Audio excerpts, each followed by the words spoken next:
I was 38 years old when I died on that table. Not figuratively, not, I felt like I was dying. I mean, my heart stopped. The monitors flatlined. The surgical team called a code. For 4 minutes and 17 seconds, Renee Elaine Caldwell was gone. And in those 4 minutes, I was floating. Above my own body. Above the table, the lights, the chaos of gloved hands working to bring me back. I could see everything. The surgeon's shoulders tense with focus. The nurses moving fast. The machines. And I could hear everything. That's when I heard my husband's voice, calm, quiet, almost gentle, say something to the surgeon that turned my entire world inside out. I'm still shaking as I tell you this story, because what I heard in that room didn't just end my marriage, it almost ended my life, and I'm convinced it was supposed to. Drop a comment right now. Where are you watching from and what time is it? If this story already has you leaning in, hit subscribe and turn on notifications, because trust me, you are going to want to hear every single second of what comes next. Now, let me take you back. Back to before the hospital, before the surgery, before I knew what kind of man I had been sleeping next to for 11 years. Before all of this, my life looked exactly like what I had worked for. I'm talking about the kind of life that doesn't happen by accident. The kind you build brick by brick, decision by decision, sacrifice by sacrifice, starting from a little girl in Decatur, Georgia, who watched her mama work double shifts at Piedmont Hospital and promised herself she would never have to choose between the electric bill and groceries. I kept that promise. At 38, I was a senior financial analyst at Meridian Capital Group, a mid-size investment consulting firm off Peachtree Road in Buckhead. I managed portfolios worth tens of millions of dollars. I sat in boardrooms where I was often the only black woman and always the most prepared person at the table. I had built a reputation over 14 years for being precise, methodical, and nearly impossible to rattle. Nearly. Our house was a 3,400 square foot colonial on Wyndham Court in Sandy Springs. 4 bedrooms, a wraparound porch, a backyard that Marcus and I had landscaped together the summer after we moved in. We planted Japanese maples along the back fence. They were beautiful in October. Deep red, almost burgundy, like something out of a painting. I loved that house. I loved what it represented: stability, permanence, a life that couldn't be taken away. I should have known better than to believe that. Marcus Damon Caldwell. Lord, even saying his name now requires me to take a breath. We met at a fundraiser for Morehouse School of Medicine 11 years ago at the Four Seasons Midtown. He was finishing his orthopedic surgery residency at Emory. Tall, clean-cut, the kind of man who made a room shift slightly when he walked in. He had this way of listening, really listening, not just waiting for his turn to talk that made you feel like you were the only person in the building. He was attentive, thoughtful. He remembered things: the name of my grandmother, the reason I was afraid of flying, the exact way I took my coffee. On our 6-month anniversary, he drove me to Savannah for the weekend, no agenda, just 2 days walking along River Street and eating at this little Cajun place on Congress Street that didn't even have a sign out front. He said he found it because he asked a local where they actually ate. That was Marcus, or who I believed Marcus to be. We got married on a Saturday in April, 9 months after we met. Outdoor ceremony at Barnsley Gardens up in Adairsville. 62 guests, mason jars of white peonies, my mama crying before I even made it to the end of the aisle. It was the most beautiful day of my life. I have the photos in a box now. I haven't opened that box in a long time. For the first several years, we were good. Not perfect, no marriage is, but genuinely good. We had rhythms. Sunday mornings on the back porch with coffee, not talking much, just sitting in the same space and being okay with the quiet. Date nights at Aria on Piedmont Road, the restaurant where he proposed. Disagreements, sure, mostly about his hours, my travel schedule, the way neither of us was great at asking for help, but nothing that felt unfixable. I want you to hold on to that image, because what came later will try to make you forget that there was something real there once. And I need you to understand that I wasn't foolish. I wasn't naive. I was a woman who loved her husband and believed her marriage was solid. That belief was the most expensive mistake of my life. My closest friend, my person, truly is Dominique Sellers. Dom. We met freshman year at Spelman, bonded over a terrible professor and a shared love of Popeyes at midnight, and have been inseparable ever since. She's a family law attorney, now runs her own practice over in Decatur. Sharp as a blade, no nonsense, the kind of woman who can hear one sentence about a situation and immediately identify the problem everybody else is dancing around. Dom never fully trusted Marcus. She never said it outright, not for years, but I could feel it in the slight pause before she complimented him, the way her eyes tracked him at gatherings like she was waiting for something to confirm what she already suspected. I always chalked it up to Dom being Dom. Protective, analytical, seeing problems before they existed. I wish I had listened to that pause. Now Marcus's family. His mother passed when he was in medical school, and his father was never really in the picture. The family he was closest to was his Aunt Gloria, Gloria May Caldwell, 63 years old, retired schoolteacher from College Park. A small woman with a big present silver locks and the kind of eyes that made you feel like she was reading your mail. She and I got along well from the beginning. She used to bring sweet potato pie to every holiday gathering and always made sure I had a full plate before she sat down herself. Aunt Gloria saw things in Marcus that she kept mostly to herself. I understand now why she held back. He was her family, and there's a particular kind of loyalty that runs in families that can blind even the wisest people. But there were moments, small moments where she'd look at him a certain way or say something to me like, "You make sure you keep your own accounts, baby. A woman always needs her own accounts." I'd laugh it off. I thought she was just old-fashioned. She wasn't old-fashioned. She was watching. Now, here's the first thing that should have made me stop. About 8 months before my surgery, Marcus and I were sitting at the kitchen table on a Sunday evening, going through some household paperwork, insurance renewals, the mortgage refinance we'd been putting off. Normal stuff. And Marcus slid a document across the table and said very casually, "I've been thinking we should probably increase your life insurance coverage. Just want to make sure everything's taken care of. You know, if anything ever happened." I looked at the document. It was a policy increase proposal, raising my coverage from $400,000 to $1.2 million. I remember thinking that's a lot. I said, "That's a big jump, Marcus." He shrugged. "You make good money, baby. The payout should reflect that. I just love you and I want to be responsible." I signed it. I signed it because he said he loved me and wanted to be responsible. I signed it because 14 years of building a careful analytical career had somehow not taught me to be analytical about the man sitting across from me at my own kitchen table. I also want to tell you something about my work because it matters later more than you might think right now. Part of my role at Meridian Capital in the 2 years prior had involved financial audits of healthcare systems, hospital networks specifically. I knew their administrative infrastructure better than most people outside the industry. I knew how they documented things, what records they kept, what systems ran in the background of a surgical floor that most patients, and even most doctors, never thought twice about. I filed that knowledge away the way I filed everything neat, organized, labeled. I had no idea I would need it to save my own life. That Sunday evening, Marcus folded up his copy of the insurance paperwork, tucked it into his laptop bag, kissed me on the forehead, and said, "I'm going to run to the hospital for a couple hours. Paperwork." It was 7:30 on a Sunday night. I watched him back out of the driveway, and I remember thinking just for a second, just a flicker, that's strange. Then I told myself he's a surgeon. Strange hours are part of the deal. I went back to my paperwork. I didn't follow the flicker. But looking back now, that flicker was my gut trying to tell me something.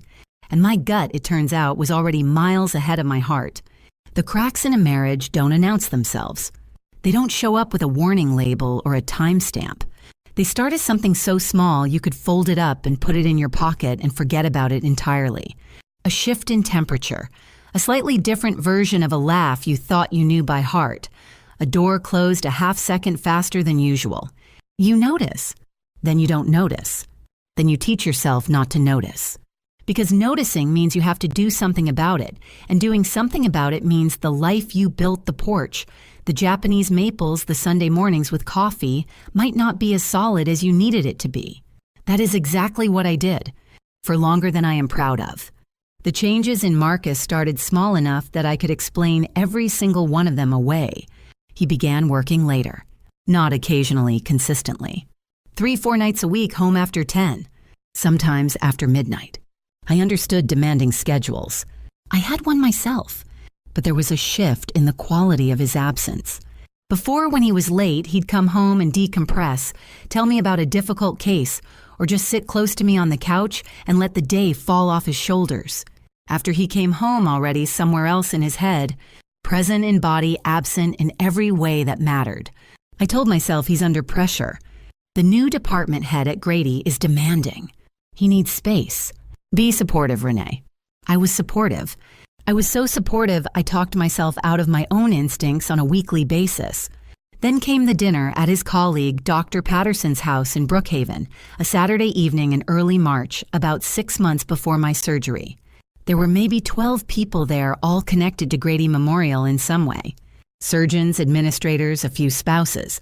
Nice house, good food, the kind of evening that's pleasant on the surface and exhausting underneath if you're not in the mood. I was in the middle of talking, telling a story about a client presentation I'd given that week, something that had actually gone remarkably well, when Marcus reached over and put his hand on my arm. Light touch. He was smiling. Baby, he said, and his voice was so gentle. Let the grown folks talk finance. He laughed. The table laughed. Someone made a joke about spouses being out of their depth, and the conversation moved on. I sat there with a smile frozen on my face and something cold settling into the center of my chest.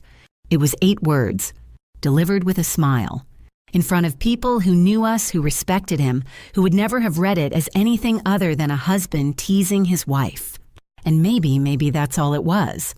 I told myself that for weeks afterward, but something about the way he said it, the ease of it, the way his hand stayed on my arm the whole time, like he was being affectionate, while his words cut me off at the knees in front of everyone at that table. It wasn't the first time he'd done something like that. It was just the first time I felt it land. I didn't say anything that night. We drove home in comfortable enough silence, and I stared out the passenger window at the lights on 285 and thought about the woman I was at work, the woman no one talked over. No one dismissed the woman who walked into boardrooms and owned them. And I wondered when I had started allowing myself to be someone different at home. I didn't have an answer. I filed that question away with everything else. 2 weeks after the dinner, I came home from work on a Wednesday to find Marcus in the kitchen on his phone, leaning against the counter with his back to the door. He was laughing this low, private laugh I hadn't heard in a while, the kind that's not meant to be shared. When he heard me set my bag down, he turned around and his whole face shifted. Not dramatically, just enough. The laugh was gone. The warmth was gone. Hey, you're home early, he said and put the phone in his pocket. I said, It's 6:45, Marcus. This is when I'm always home. Right. I lost track of time. Hungry. I stood there looking at him for a moment. Who were you talking to? Colleague. Scheduling thing. He was already opening the refrigerator. Conversation over. You want pasta, or should we order? I let it go. I sat down at the kitchen table and pulled out my laptop, and I let it go because I did not want to be the woman who interrogated her husband about a phone call. I did not want to be paranoid. I did not want to be difficult. And then approximately 1 month before my surgery was scheduled, I came home on a Tuesday afternoon earlier than expected, a client meeting having been pushed, and I found Marcus in our bedroom. He was standing at the closet and he closed it quickly when he heard me. Nothing dramatic, just closed it, like he was tidying up. I said, Hey. Hey. He came over and kissed me. Normal. But I had smelled it the second I walked in. Very faint. Something floral light, not my fragrance, nothing I owned. It was gone almost as soon as I registered it. But it had been there. I went into the bathroom and I stood at the sink and I looked at myself in the mirror for a long time. You are imagining things. That's what I told myself. He's a surgeon. He's around people all day. Patients, nurses, colleagues. It's nothing. I washed my face. I went back into the bedroom. Marcus was on his phone typing fast the way you type when you're trying to finish something before the other person sees. He put it face down on the nightstand when he noticed me watching. Everything okay? He asked. Fine, I said. Just tired. He nodded and went back to his phone. That night, Aunt Gloria called me. We talked about nothing important for a while, her garden, my cousin's new baby, a church function she was organizing. And then near the end of the call, she got quiet for a moment and said, "How are you and Marcus doing, baby, really doing?" I said, "We're fine, Gloria, just busy." She was quiet for another beat. Then she said, "You know I love my nephew, but I love you too, and I want you to hear me when I say, keep your eyes open, Renee. A man who loves his wife shows you. He doesn't make you wonder." I told her she worried too much. I told her Marcus was under a lot of pressure, and we were both just navigating a busy season. I told her everything was fine. I hung up and sat in the dark of the living room for 20 minutes, listening to the sound of Marcus moving around upstairs. And I thought, if everything is fine, why do I feel like I'm holding my breath? 3 weeks later, I checked into Northside Hospital for what my husband had convinced me was a necessary surgery. I should have listened to Aunt Gloria. I should have listened to my own lungs. The morning of my surgery was a Thursday in late October. Atlanta in late October is its own kind of beautiful, that particular quality of light that comes when the heat finally breaks and the air turns clean and the trees along the highway start going gold and copper and that deep, burning red. I remember looking out the car window on the drive to Northside Hospital and thinking, I love this city. I love this time of year. I'll be recovered and back on my feet before the first cold snap. I was trying to be optimistic. I had been trying to be optimistic for weeks. Marcus drove. He was quiet but attentively quiet, one hand on the wheel, one hand over mine on the center console. He'd made me breakfast that morning. Scrambled eggs, turkey bacon, fresh squeezed orange juice, even though I couldn't eat any of it because of the pre-surgery fasting requirements. He set it on the table anyway. "For when you come home," he said. "I'll warm it up." I thought, see, this is the man I married. This is real. I was still thinking that when we pulled into the hospital parking deck on Johnson Ferry Road. We checked in at 7:15. The pre-op process moves with its own particular rhythm forms, wristbands, vitals, the thin paper gown that makes you feel immediately vulnerable regardless of how composed you are. My surgeon was Dr. Angela Reeves, a gynecologic specialist I had chosen carefully, highly recommended, calm, and direct in the way that good surgeons are.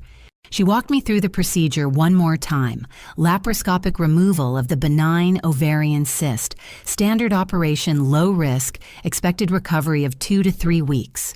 She had told me at my initial consultation 3 months prior that there was no medical urgency, that we could monitor the cyst for another 6 to 12 months before making a surgical decision. Marcus had been in the room for that consultation, and the week after he had sat across from me at our kitchen table and said very calmly, very reasonably, "Angela's being conservative, baby. That's her style. But I'm a surgeon. I know what 'let's monitor it' actually means. It means we wait until it becomes a problem. I don't want to wait until it becomes a problem with you. You're too important to me." I had found that romantic. His urgency, his protectiveness, the way he framed my health as something too precious to risk. Sitting in that pre-op bay in my paper gown, I found it romantic again. I squeezed his hand and said, "Thank you for pushing me on this." "That's my job." He smiled. That was the last normal moment between us. My phone was in my bag, which was in a locker down the hall. Marcus had his phone, had been checking it periodically since we arrived, the way people do when they're trying to be subtle about it and aren't quite succeeding. I noticed but said nothing. Surgeon on call. Could be anything. At 7:55, a nurse came to let us know they'd be taking me back in about 10 minutes. Marcus said he needed to use the restroom. He set his phone on the chair beside my bed, face up this time. Maybe he forgot. Maybe he felt comfortable. Maybe he simply didn't think I'd reach for it. I reached for it. Not to snoop. I want to be honest about that. I wasn't looking for anything. My own phone was locked away and I wanted to check the time, maybe send a quick text to Dom to let her know I was going in. Marcus and I shared our phone passcode. It had never been a thing. I typed in the code. The screen opened directly to his messages because that was the last app he'd had open. The most recent thread was labeled simply S. The last message sent at 7:49 a.m. 16 minutes ago while we were sitting together in this room read, "Heading in now. After today, we can finally start our life. I love you." And above it, her response from 7:51. "I love you too. I'll be thinking about you, about both of us." The room didn't spin. That's what people say, the room started spinning, but that's not what happened to me. What happened was the opposite. Everything went very, very still. The sounds of the hospital, the PA system, the squeak of shoes on linoleum, a cart rolling past the curtain, all of it receded until there was nothing but the screen in my hand and those two sentences and the particular terrible clarity of understanding something you cannot ununderstand. After today, we can finally start our life. After today. After my surgery. I put the phone back exactly where Marcus had left it. Face up. Same angle. My hands were steady. I don't know how, but they were steady. Marcus came back 30 seconds later. He looked at me. I looked at him. "You okay?" He asked. "You look pale." "Just nervous," I said. "You know how I am with medical stuff."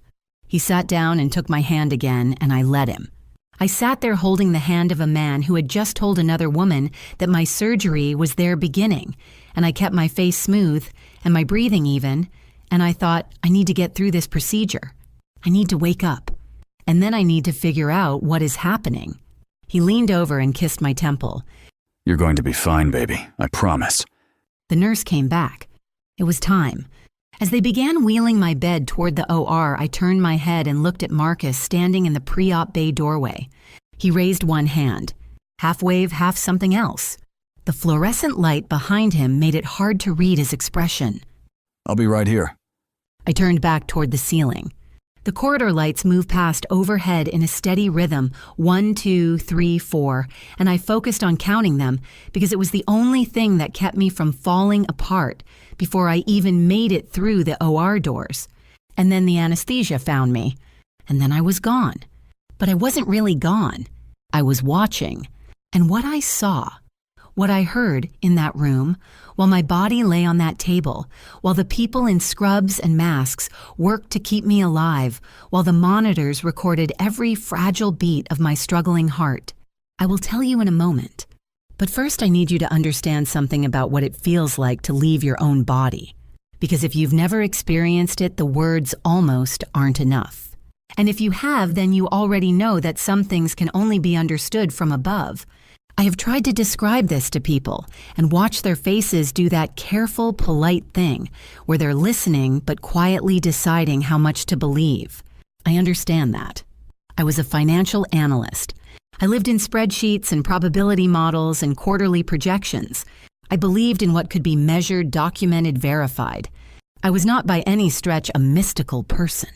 So when I tell you what happened in that operating room, I'm not asking you to believe in anything supernatural. I'm just asking you to believe me, because I know what I experienced, and I know what I heard.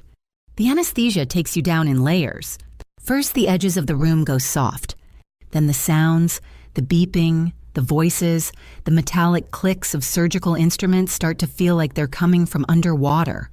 Then there's a moment, just a moment where you're aware that you're losing awareness. And then nothing. And then not nothing. I was above the table.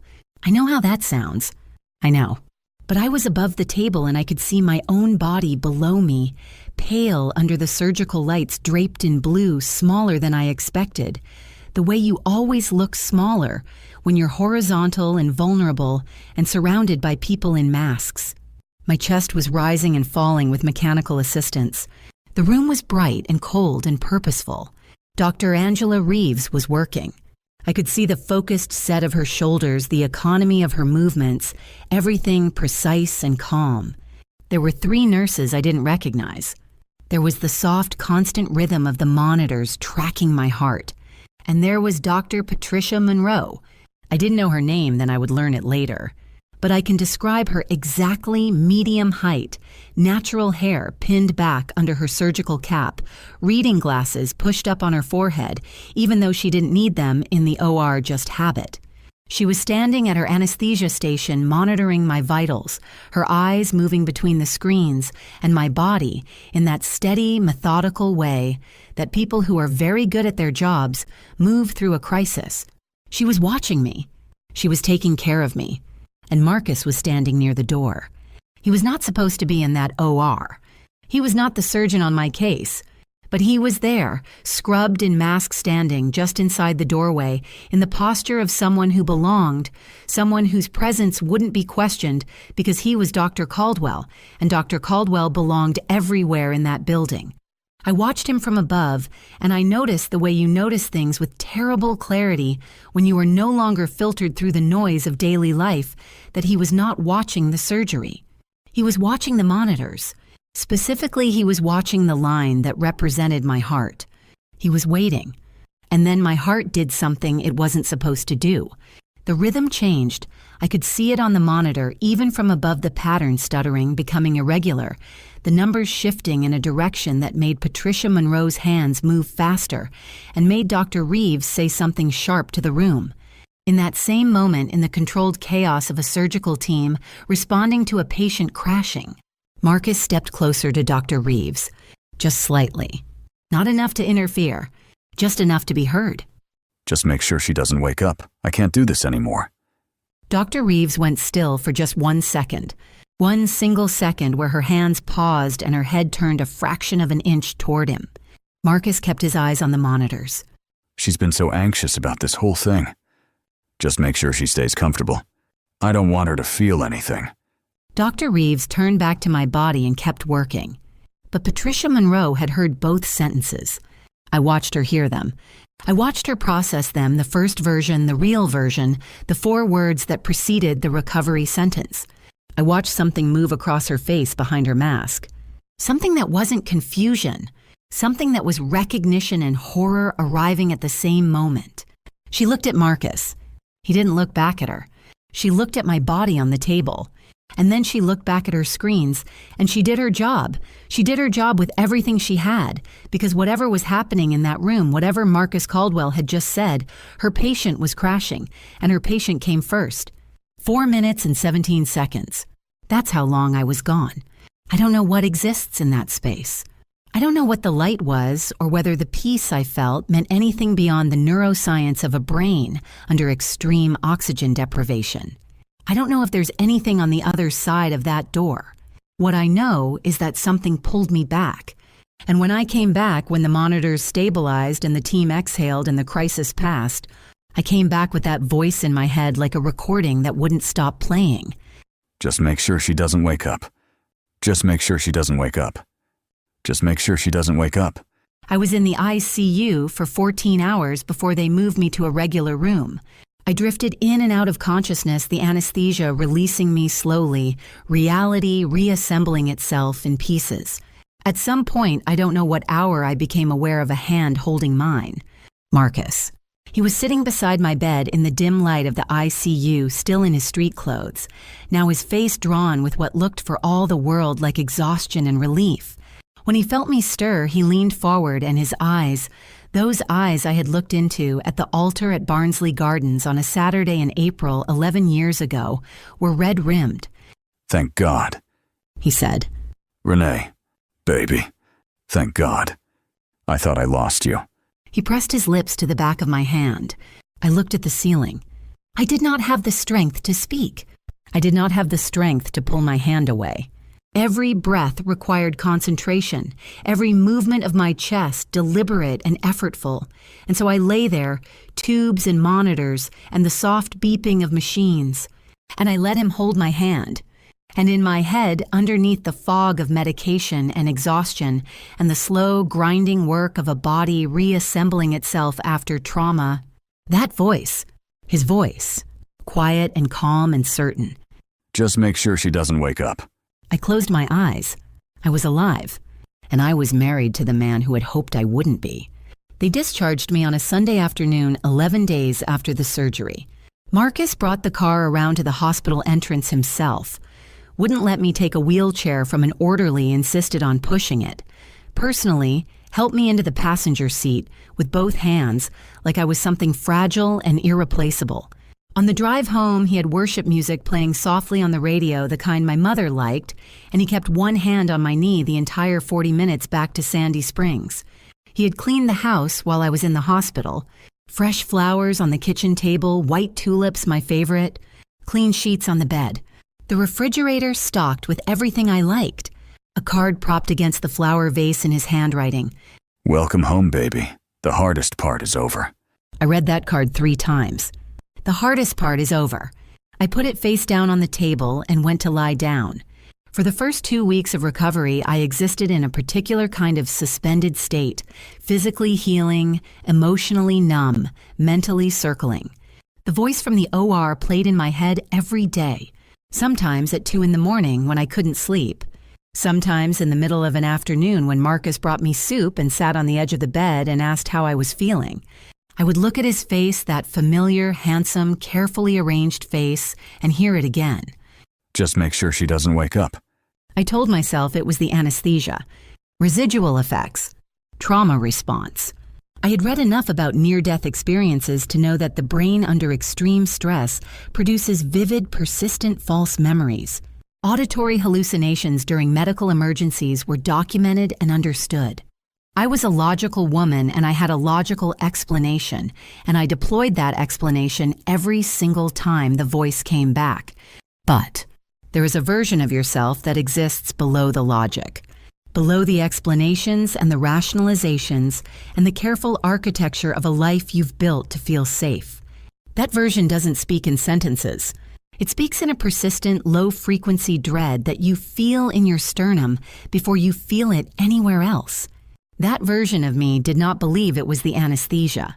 That version of me had been trying to get my attention for months. Dom came to see me on a Wednesday afternoon in my 3rd week of recovery. She brought food from Pascal's on Northside Drive, fried chicken macaroni, the good cornbread, and we sat at my kitchen table and she watched me not eat and finally said, Renee, talk to me. What is actually going on with you? It wasn't a question. I told her everything. The text messages I had seen on Marcus's phone in the pre-op bay, the voice in the OR. The way Marcus had been with me since I came home, perfect, attentive, performing concern with the precision of someone who had rehearsed it. Dom listened without interrupting. That's how you know something has landed with her. She stops talking entirely. When I finished, she was quiet for a long moment. Then she set down her fork and said very carefully, Renee, I need you to go look at your financial accounts. All of them. Tonight. Before he comes home. Dom. Tonight. I looked at her. And pull up your insurance policies. Every single one. Marcus had a board meeting at Grady that afternoon. He wouldn't be home until 7 at the earliest. I had 3 hours. I sat down at my home office desk with my laptop and I started where Dom told me to start the joint accounts. Our checking our savings, the home equity line. The numbers were what I expected. Nothing obviously moved, nothing missing. I noted the balances and moved on. Then I pulled up the insurance portal.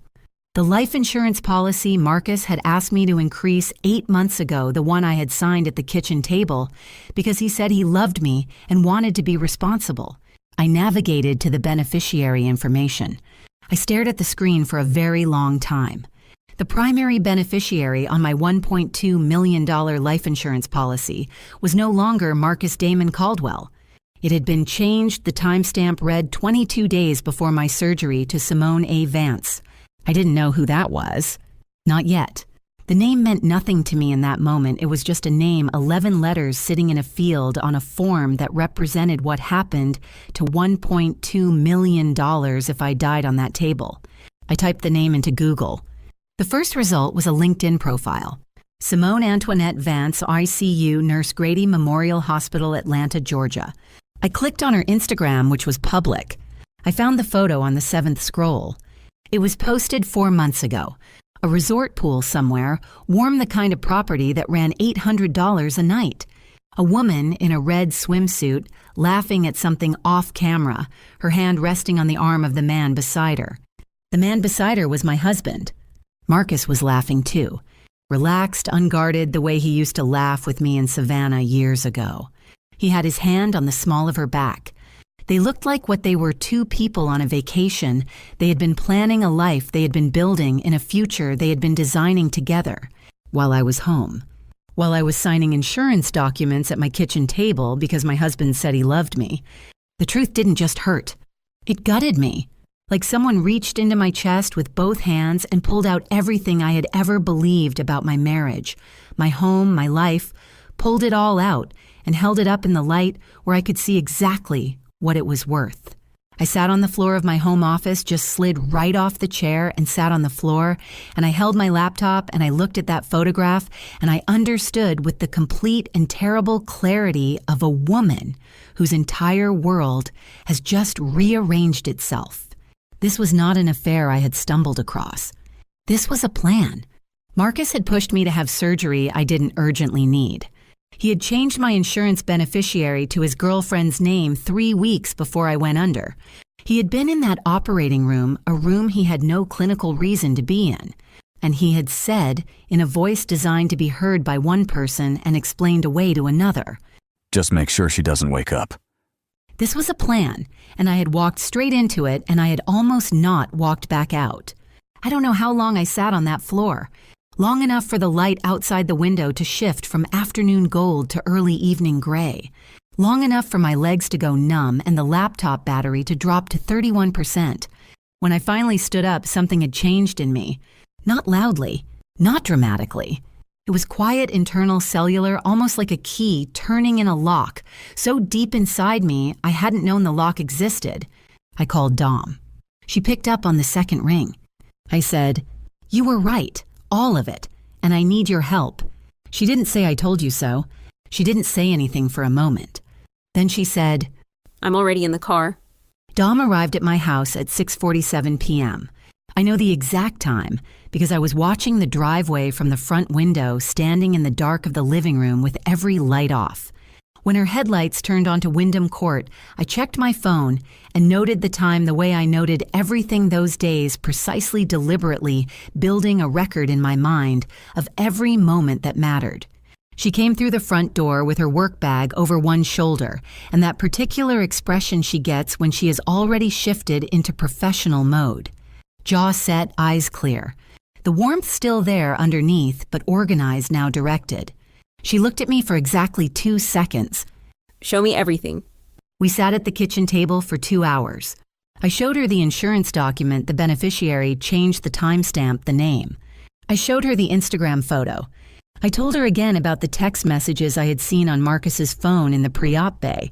This time I watched her write every detail down in the legal pad she'd pulled from her bag. I told her about the OR, about the voice, about the 4 minutes and 17 seconds. Dom wrote and listened and did not look up until I stopped talking.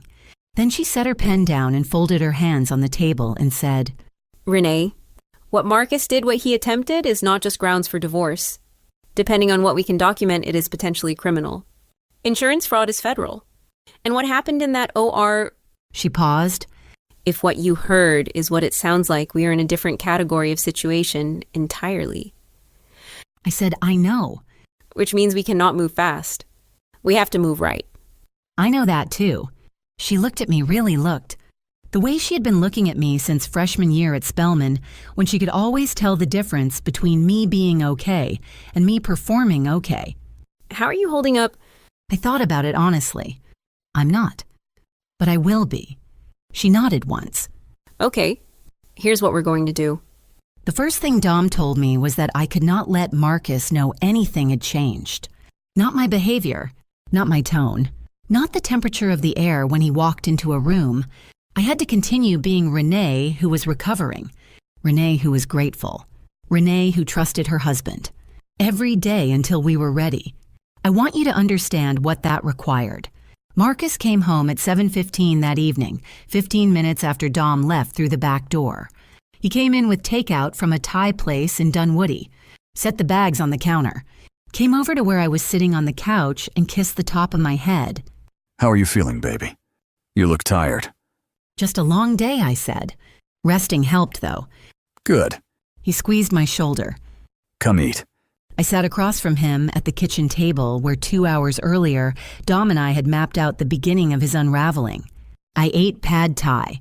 I asked about his day. I listened to him talk about a difficult surgical case and a departmental scheduling conflict. I nodded in the right places. I kept my face open and my voice warm. And underneath all of it, something inside me had gone very quiet. Not sad quiet, not broken quiet, dangerous quiet. The second thing Dom told me was that I needed an attorney, not a divorce attorney, not yet, but a criminal defense and civil litigation specialist who understood both medical malpractice and fraud. She had someone in mind. Bernard Okafor. She had worked opposite him on 2 cases and described him as methodical, relentless, and the kind of lawyer who did not take a case he didn't intend to win. I met with Bernard 4 days later in his office on Piedmont Avenue. Marcus believed I was at a follow-up appointment with Dr. Reeves. Bernard was 52, Nigerian American with reading glasses he kept taking off and putting back on. He had the manner of someone who had heard terrible things said calmly so many times that nothing surprised him anymore. I told him everything. He listened. He asked precise questions. He took notes in handwriting so small it looked like code. When I finished, he said, The insurance beneficiary change is documentable and damning. The text messages you saw, you didn't photograph them. So that's hearsay at this point. What we need is something that puts his intent in the room where it happened. That's when I told him about the OR audio logging. Bernard went still. I explained. 2 years prior, as part of a healthcare systems audit at Meridian Capital, I had reviewed the administrative infrastructure of 3 major Atlanta hospital networks, including Grady Memorial. Grady had implemented an OR audio documentation system in late 2021. A pilot program for quality assurance and surgical review, part of their accreditation process. The recordings were stored in a secure server accessible only through formal legal process. Most patients didn't know the system existed. Most doctors didn't think about it unless they had reason to. Marcus had no reason to think about it. He had spent 20 minutes in an operating room where every sound was being recorded. Bernard took his glasses off, set them on the desk, looked at me. You're sure about this system? I audited the budget line that funded it, I said. I'm sure. He was quiet for a moment. Ms. Caldwell, if that recording exists and contains what you heard, we don't just have a divorce case. We have a criminal referral. We filed for the subpoena the following week. But evidence alone, Bernard told me, was not always enough. We needed a witness, someone who had been in that room. Someone who had heard what Marcus said, someone who could testify to it under oath, someone whose professional credibility was unimpeachable. That was Dom's assignment. She spent 3 days tracking down every member of the surgical team from my OR. She found Dr. Patricia Monroe through the hospital's published staff directory. Anesthesiologist. 12 years at Northside. Board certified. Clean record. No history of professional disputes. Dom called her on a Thursday morning. Patricia Monroe picked up, listened, and then said something Dom told me later made her grip the phone with both hands. I've been waiting for someone to call me about this. I wrote it down that same day. I have it in my personal records. Every word. She had been carrying it for 3 weeks. The weight of what she'd heard in that room. The uncertainty of what to do with it. The fear of being wrong about a colleague. When Dom told her what we had found, the insurance documents, the photograph, the beneficiary change, Patricia Monroe, made her decision in under 60 seconds. Tell me what you need. Meanwhile, at home, Marcus was becoming something I can only describe as dangerously comfortable. He had started staying out late again. The careful performances of the immediate post-surgery period giving way to his regular patterns now that I appeared to be healing, grateful, and unsuspecting. One Thursday evening, I was passing the hallway outside our bedroom and I heard him on the phone, his voice low and warm and completely unguarded. She's too dumb to figure it out. By the time she does, it'll be over. I stopped in the hallway, my back against the wall, my phone already in my hand. I pressed record. 37 seconds of audio. His voice unmistakable. In our house. On our hallway. Speaking about his wife with the casual contempt of a man who believed himself completely safe. I saved the file in 3 places. Sent copies to Dom and Bernard within the hour. Then I went to the kitchen and made myself a cup of tea. Sat at the table where I had signed that insurance document 8 months ago because my husband said he loved me. I wrapped both hands around the mug. I thought about the Japanese maples in the backyard, dark red in October. The color of something that had already changed before you noticed it was changing. And I thought, Marcus, you have no idea what's already been set in motion. Enjoy these last few days of feeling powerful. I won't be giving you many more. Dom filed the divorce petition on a Monday morning in late November. I was at my desk at Meridian Capital when she sent me the confirmation text, 3 words. It's been filed. I set my phone face down on my desk and looked out the window at Peachtree Road, 14 floors below. The lunch crowd moving along the sidewalk. The city going about its ordinary business. Completely indifferent to the fact that 11 years of my life had just been formally, legally, irrevocably set in motion toward its end. I allowed myself 45 seconds. Then I picked up my phone, opened my current portfolio analysis, and went back to work. That was a Tuesday. By Thursday, Marcus had been served. I was in the kitchen when he came home that evening. I heard the front door. Heard the particular quality of silence that followed the kind that has weight. Then his footsteps down the hallway, slower than usual. He appeared in the kitchen doorway holding the envelope. His face had done something I had never seen it do in 11 years of marriage. The composure was still there. Marcus was a surgeon. Composure was structural for him, built into the architecture of how he moved through the world. But underneath it for just a moment, something flickered. Something that looked almost like recalculation. Then it was gone. And what replaced it was something far more dangerous. He smiled. So that's how we're doing this. Not a question. I turned from the stove. I kept my voice even. Bernard Okafor is my attorney. All communication goes through him. Marcus set the envelope on the counter, loosened his tie. The smile stayed. Renee, come on. We don't need lawyers between us. We're adults. We can handle our own business. Bernard Okafor. I said it again. All communication goes through him. He looked at me for a long moment. The kind of look that used to make me want to fill the silence. Explain myself. Soften whatever I'd said to make him more comfortable. I had spent years filling silences for Marcus Caldwell. I let this one stand. He picked up the envelope and walked out of the kitchen.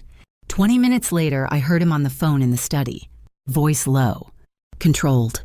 The tone he used when he was managing a situation he considered beneath him. He had called his attorney by 9 p.m. His attorney was a man named Jeffrey Hale. Sharp. Expensive. The kind of lawyer who specialized in making inconvenient spouses disappear from financial settlements with minimum damage to his clients. Marcus had clearly chosen him before this moment, which told me the divorce had been part of the plan all along. Just not on this timeline.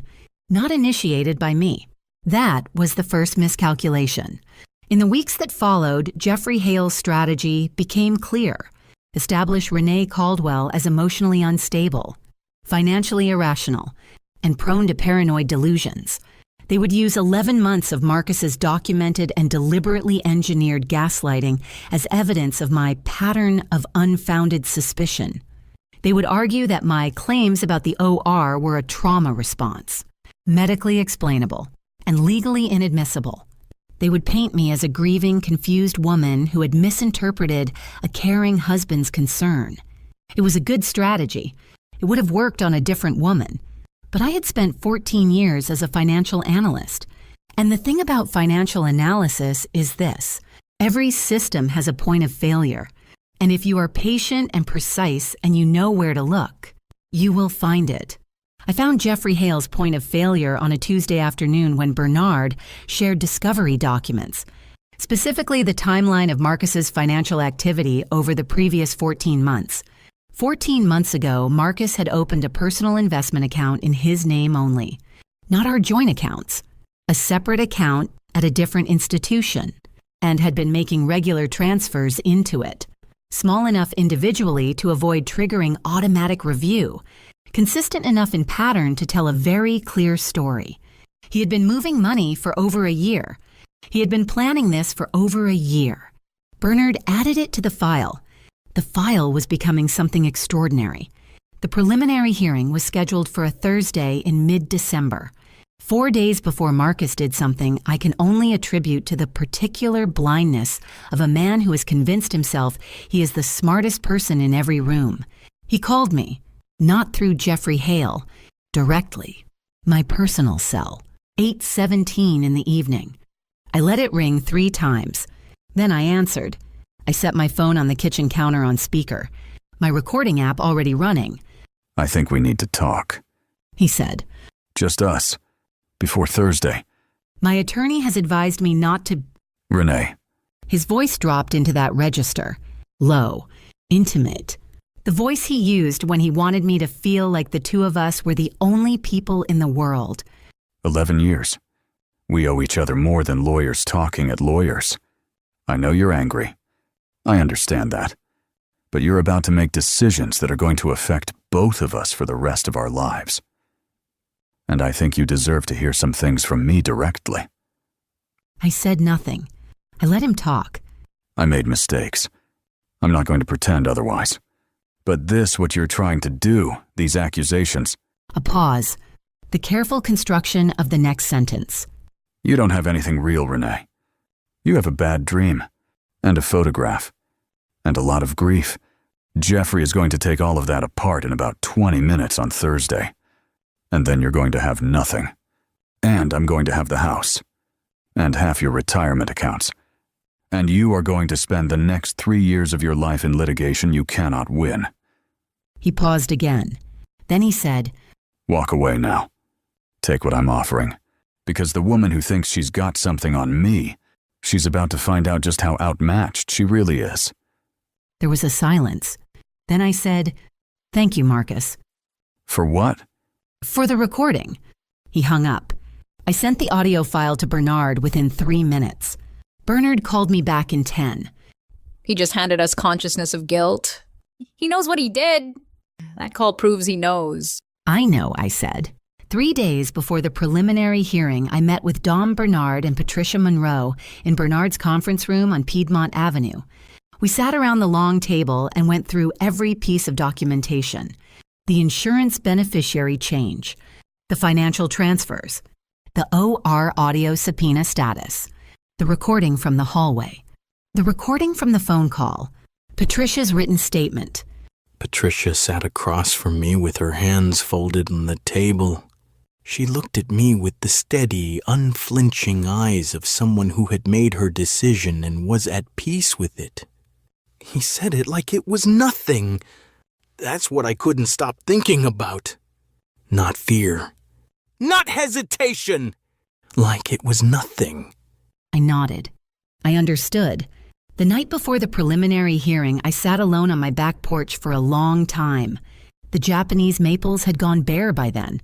November had taken the last of the leaves. The backyard was quiet, dark, still. I thought about the woman who had planted those trees with her husband on a summer afternoon years ago.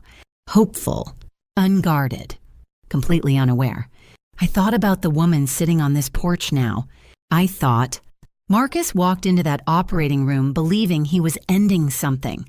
Tomorrow he is going to find out he was only beginning it. I went inside. I went to bed. For the first time in months, I slept without hearing his voice. The preliminary hearing was scheduled for 9 a.m. I was up at 5:30, showered, dressed, and sitting at my kitchen table with a cup of coffee by 6:15. I wore a charcoal gray suit I had bought specifically for this day, structured precise, the kind of suit that said, I am not a grieving, confused woman. I'm a woman who has done her homework. Dom picked me up at 7:45. We didn't talk much on the drive downtown. We had said everything there was to say. She kept both hands on the wheel, and I kept my eyes on the city, waking up outside the window, the early morning light on the downtown skyline, the connector moving slow with commuter traffic, Atlanta doing what Atlanta does indifferent and alive. Bernard was already in the conference room when we arrived at the mediator's office on Peachtree Center Avenue. He had 4 folders on the table in front of him, precisely aligned, and his reading glasses on. He looked up when I walked in and said simply, Ready? Yes, I said. Marcus arrived at 8:55. He walked in with Jeffrey Hale. Jeffrey in a charcoal suit that probably cost twice what mine did. Marcus in a deep navy jacket, no tie, the carefully calibrated appearance of a man who was serious but not threatened. He looked good. Rested. The kind of rested that comes from sleeping without guilt. He glanced at me once when he sat down. A brief assessing look, the look of a man taking inventory of an opponent he has already decided he will defeat. Then he looked away. Dismissed.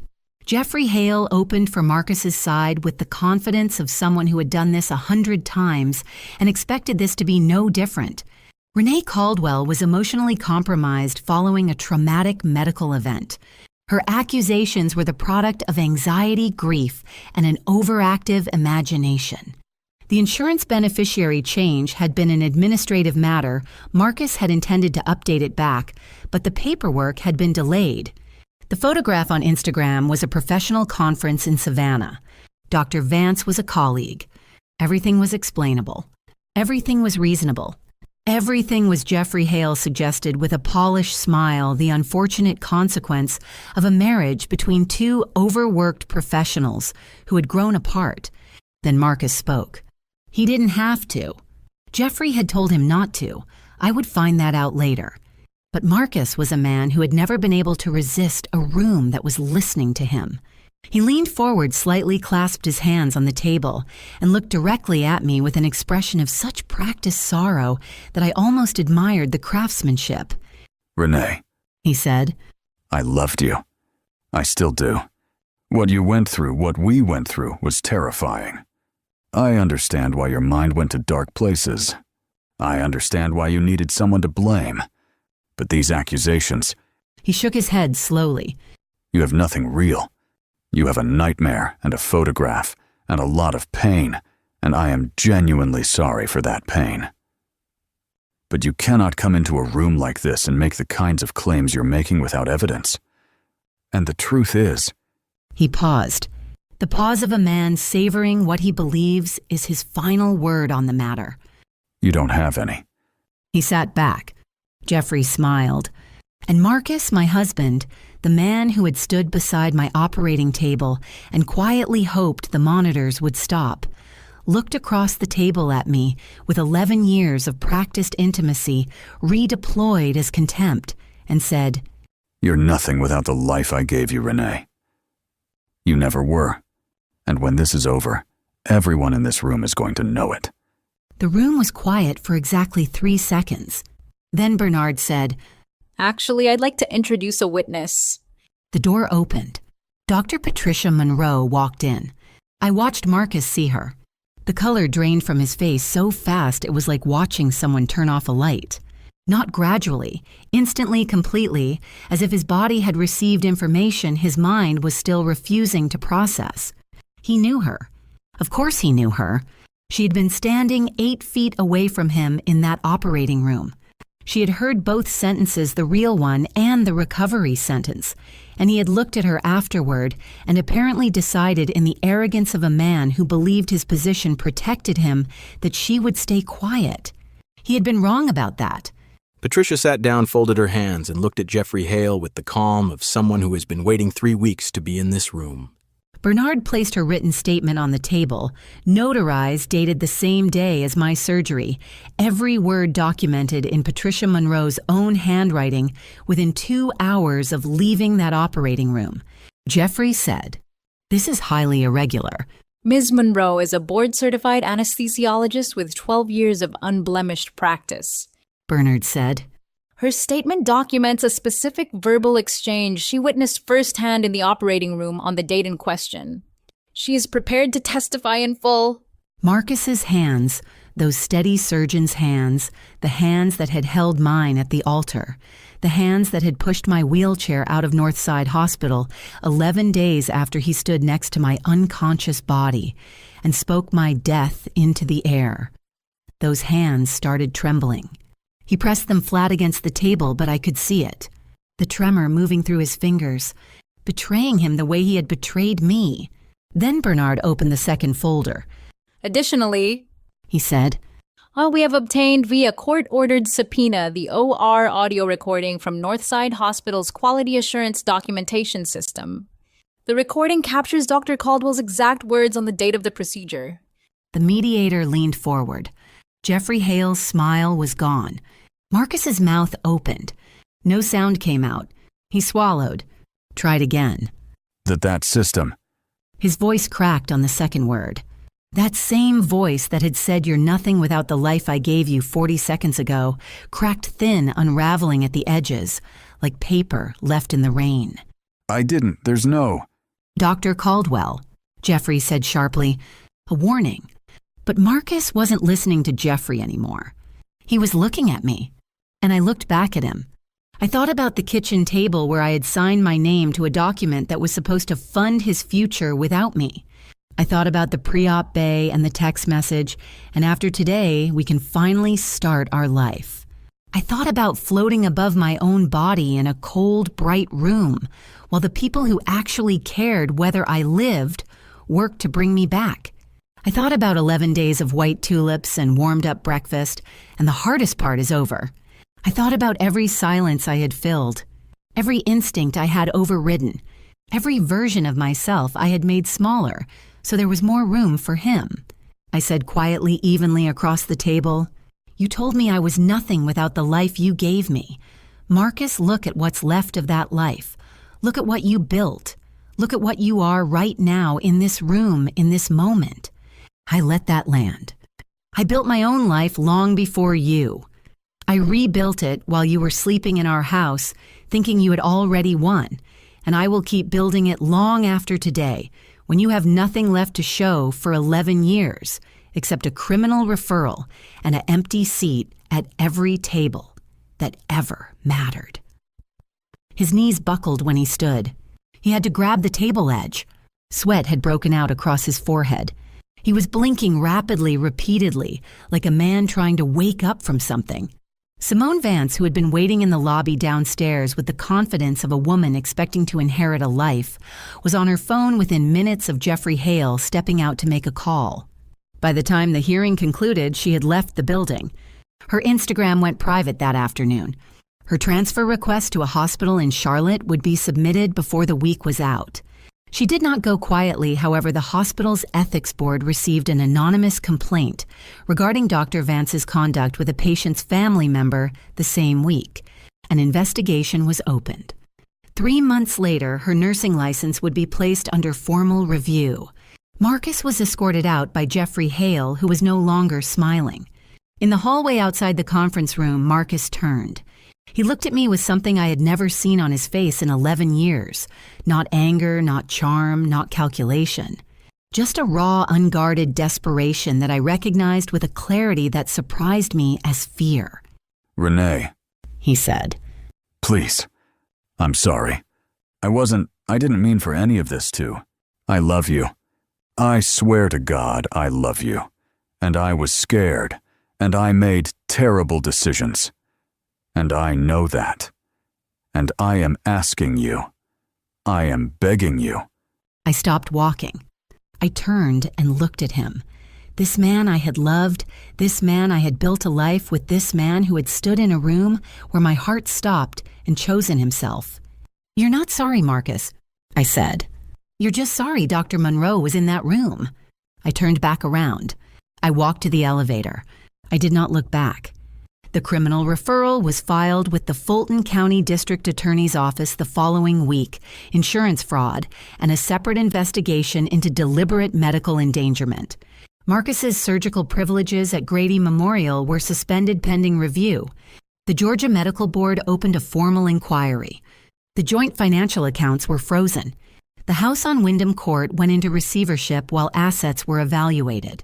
6 months later, I would learn from Aunt Gloria, who called me on a Sunday afternoon while I was sitting in my new apartment with the windows open and the radio on, that Marcus was living in a furnished studio in Smyrna, awaiting trial. His legal fees consuming the money he had spent 14 months carefully moving into a separate account. The account he had built for a future that never arrived.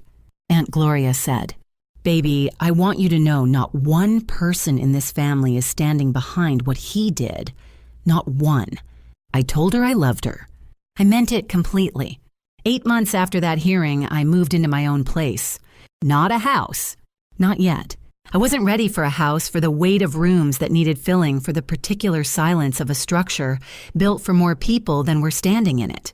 What I found was an apartment on the 14th floor of a building in Midtown, 1,800 square feet, floor-to-ceiling windows on the east side that caught the morning light in a way that made the whole space feel like it was breathing. I chose every single thing in it myself. The couch, a deep green velvet sectional that Dom said was too bold and I bought anyway. The kitchen table round white oak 4 chairs, because I wanted room for people, but not the echo of a table set for a life that no longer existed.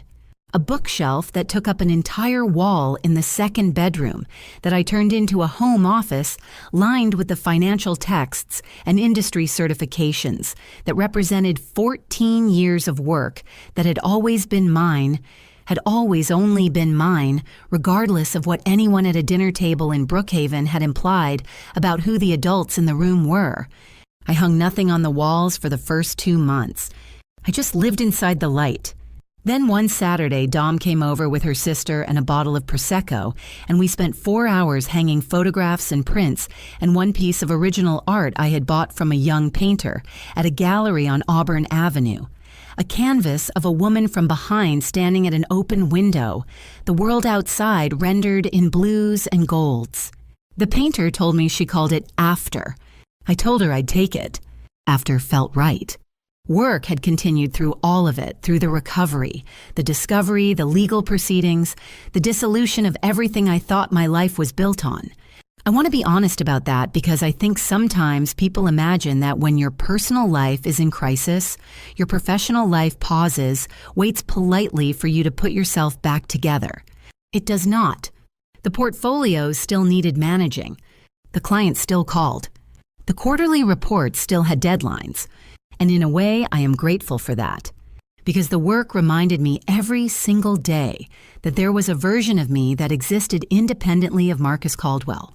A version that had been showing up and delivering and building something real for 14 years before he ever entered the picture and continued doing so throughout every stage of his unraveling. 3 months after the hearing, I was promoted. Senior Director of Financial Strategy. My own team. My own portfolio mandate and office on the 16th floor with the same Peachtree Road view, but 2 floors higher. My manager, a woman named Carolyn Briggs, who had been quietly watching my work for years, called me into her office to deliver the news and said, "I want you to know this decision was made before any of your personal situation became known to leadership. This is about your work. It has always been about your work." I thanked her. I went back to my office. I closed the door. And I sat down and I let myself cry for about 3 minutes. Not sad crying, not relief crying exactly, but the particular kind of crying that happens when something you worked for a very long time finally arrives and you are finally in a place where you can receive it without immediately minimizing it or attributing it to someone else or making yourself smaller so it doesn't seem like too much. 3 minutes. Then I dried my face, opened my laptop, and got back to work. Dom and I have dinner every other Thursday. We go to different places. She keeps a running list, has opinions about every restaurant in a 12-mile radius of downtown Atlanta, will argue with you about it. We sit across from each other and we talk about everything and nothing the way we have since freshman year at Spelman, and sometimes we talk about what happened, and sometimes we don't, and both are fine. She's the kind of friend that most people spend their whole lives hoping to find, and I do not take a single Thursday for granted. Aunt Gloria and I talk every Sunday. She came to see my new apartment in February, brought sweet potato pie, inspected every room, declared the green velvet couch bold but correct, and spent 20 minutes standing at the east-facing windows watching the light move across Midtown. Before she left, she held both my hands in hers and looked at me the way she always has, like she's reading something most people can't see, and said, "You know what I see when I look at you now?" I shook my head. "Relief," she said. "Not happiness, though that's coming. Relief. Like you finally put down something you were carrying so long you forgot it wasn't yours to carry." I thought about that for a long time after she left. She was right. That's exactly what it felt like, not the triumphant cinematic kind of freedom you see in movies, all wind and open roads and swelling music. Just the quiet, cellular, deeply ordinary feeling of a body that is no longer braced for impact. Shoulders that have come down from around your ears. Lungs that fill completely automatically without effort. I had forgotten what it felt like to breathe like that. I remember it now. Every morning when the east light comes through those floor-to-ceiling windows and lands across the green velvet couch and the round white oak table and the wall of books that has always been mine, I remember it. As for Marcus, his trial date was set for the spring. The insurance fraud charges carried significant federal weight. The medical endangerment investigation remained open. His surgical license was suspended indefinitely pending resolution. The last I heard from Bernard, the DA's office, was confident. I don't track it closely anymore. I have an attorney for that, but occasionally something surfaces and I let myself feel whatever I feel about it, and then I close the tab and go back to my life. My life. Those two words still feel new in my mouth, like something I'm still learning to say with the full weight they deserve. My life. That I built. That I kept. That I came back from the dead, literally 4 minutes and 17 seconds of actual death, to return to and reclaim and rebuild better than it was before. There is something I want to say to anyone listening to this who is living inside a version of what I went through. Not the near-death part, though. If you have been there, I see you and I am so glad you are here. But the other part, the part where you were sitting at a kitchen table signing documents because someone you love said they love you, and that felt like enough reason not to ask harder questions. The part where you explain away the flicker, because explaining it away is less terrifying than following it. The part where you make yourself smaller and quieter and more accommodating because you have confused peacekeeping with love. Hear me. Your instincts are not paranoia. Your discomfort is not ingratitude. The version of yourself that exists in your professional life, in your friendships, in the privacy of your own mind, the capable, clear-eyed, formidable version that is not a different person from the one who deserves to be loved well. That is the same person. She has always been the same person. And she is worth fighting for. Legally, strategically, completely, and without apology. I am 38 years old. I am the Senior Director of Financial Strategy at Meridian Capital Group. I live on the 14th floor of a building in Midtown Atlanta where the morning light is extraordinary. I have a best friend who shows up an aunt who tells me the truth and a green velvet couch that is in fact bold but correct. I died on a table once. I came back on purpose. My name is Renee Elaine Caldwell. And I am exactly who I was always meant to be, just finally, fully, unambiguously free to be her. If this story moved you, if any part of it felt familiar or gave you something you needed today, leave a comment below and tell me where you are and what it meant to you. Your words matter more than you know. And if you haven't subscribed yet, do it now, because every story on this channel is for the woman who needs to hear that she is not alone, she is not crazy, and she is not finished. Not even close.